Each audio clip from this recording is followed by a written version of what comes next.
Thanks, Neil. Good morning, everyone. And as Neil said, my name's Simone Persson and I head up Housing and Remote Essential Services at the National Indigenous Australians Agency.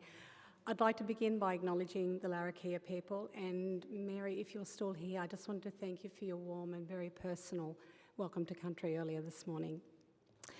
As you'll see on your agenda, you were probably expecting Julianne Guevara to be here today, our CEO. Unfortunately, she is unable to be here because she's in Alice Springs with Minister McCarthy and has asked me to pass on her apologies, and she was very much looking forward to being here today. I'm certainly not going to try and step into her shoes, but what I want to do is just honour some of the messages that she wanted to convey to you here today. AHNT has put together a fantastic program for this conference, and my team and I are very happy to be here to listen, to learn and to contribute to the important conversations that will be taking place over the next couple of days. I'd also like to thank AHNT for inviting me to step in for Julianne today. In particular, I want to thank Alan and Leanne, who've already spoken this morning. Alan, Leanne and the board and the team at AHNT do important and challenging work, and I want to acknowledge their strong leadership in supporting self-determination and advocating for Aboriginal housing in the Northern Territory to be led by Aboriginal people. I also want to emphasise the critical role of the community, housing peak bodies and housing providers here today. Before I begin, I want to acknowledge the challenges many of you have faced recently. For those from the NT and Western Australia, this past wet season has been very difficult. Communities have faced cyclones, flooding and ongoing disruptions, including fuel and supply shortages. Houses have been damaged and families have had to leave their homes. And all of us here know that these impacts go beyond housing.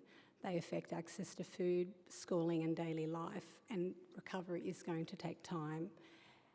And these events remind us why resilient housing is so important.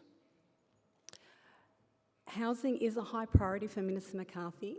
She is working closely with other government ministers to improve housing outcomes for First Nations people. This focus, of course, is not just from government. It reflects the hard work and the strong voices of First Nations organisations in the housing and homelessness sector who have been calling for better outcomes for many, many years. We know there is still more to do, including strengthening the community-controlled sector, and many of you in this room are leading that work every day. At the same time, there are some positive steps moving forward. Across Australia, the government is investing $47 billion in the Homes for Australia plan. And as part of this plan, Minister McCarthy and her colleagues are looking at how to reduce overcrowding and deliver better housing outcomes for all First Nations people. This work is being done in partnership with the states and territories and First Nations organisations like AHNT. Through these partnerships, the rules for housing investment are being changed. They are being updated so that funding supports closing the gap priorities. And I just wanted to take a couple of minutes to give a couple of examples of some of those initiatives. One of these is the government's Housing Australia Future Fund, which will help increase investment in housing for First Nations people through the establishment of a dedicated First Nations package. So initially, this means that 600 million is being made available to open up access to additional funding for projects that are being delivered by or in partnership with First Nations housing organisations.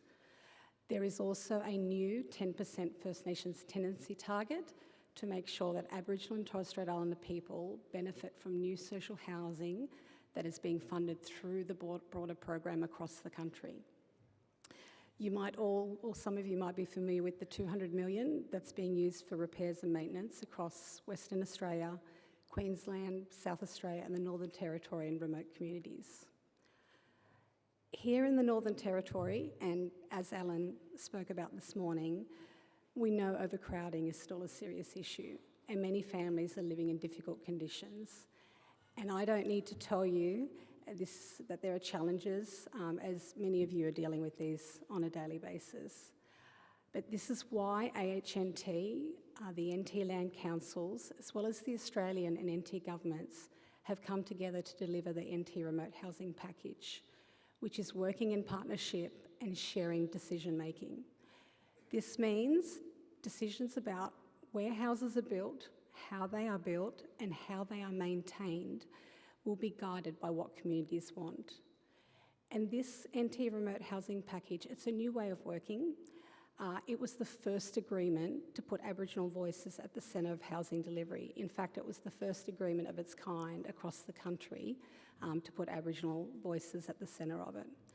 This is a big change, and new ways of working together do take time, but we are starting to see progress.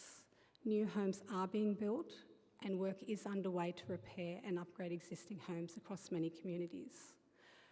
We're also seeing strong engagement with Aboriginal businesses in delivering houses and services. We also know the climate is changing, affecting communities across the country. This means we need to think about how to build stronger and better homes for the future. The presentations and discussions we'll hear tomorrow from the Central Land Councils, the Northern Land Council, and the Fulcrum Agency on climate resilient housing will help us to look at practical ways to improve housing quality. Homelands are also an important part of this conversation, and I'm looking forward to the presentations over the next few days, including the presentation from Leanne that she'll give this afternoon on the history of the Homelands movement. We know there is still more to do, and we need to do better. We are committed to working with you over the long term to deliver homes that last and meet the needs of communities. This conference, it's a valuable opportunity for us to come together, share what is working, and look at what more can be done. My team and I are really looking forward to being part of these conversations over the next 2 days and learning from the shared insights from all of you. Thank you.